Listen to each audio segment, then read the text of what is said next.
Il y a d'une part l'espace, ça m'a toujours fasciné depuis que je suis tout petit, partir vers d'autres mondes.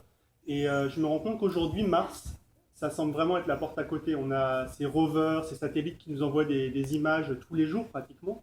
On fait des découvertes toutes les semaines. On a découvert récemment d'ailleurs qu'il y avait de l'eau liquide sur la planète Mars, ce qui relance toute la spéculation sur la vie sur Mars.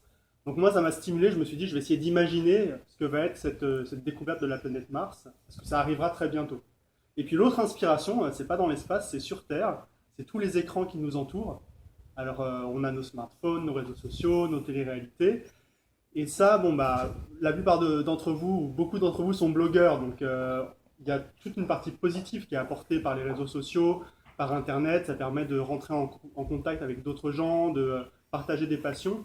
Mais en même temps, moi j'ai l'impression que les réseaux sociaux nous envoient plein d'images, d'informations en permanence. On est un peu dans un déluge d'informations et même parfois on ne sait pas ce qui est vrai et ce qui est faux. Et j'ai voulu en parler un peu dans Phobos où on a ces 12 jeunes gens qui partent du coup vers l'espace mais qui restent entourés d'écrans. Alors est-ce qu'on peut échapper aux écrans? Est-ce qu'il faut partir à l'autre bout du système solaire pour y échapper? C'est une des questions que j'ai essayé de poser dans Phobos. Donc ça c'est pour les inspirations.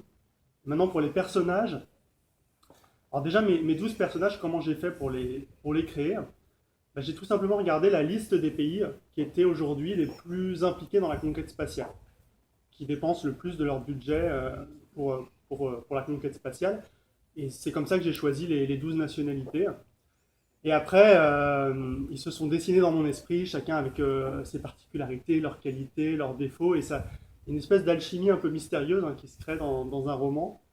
Euh, et j'ai l'impression à partir du moment où j'ai commencé vraiment à écrire la première ligne, ces personnages ils ont commencé à exister, ils m'ont un peu échappé aussi. Ils ont pris leur indépendance et c'est ça faisait partie du plaisir de découverte, quoi. J'ai été le premier lecteur aussi de cette histoire en l'écrivant.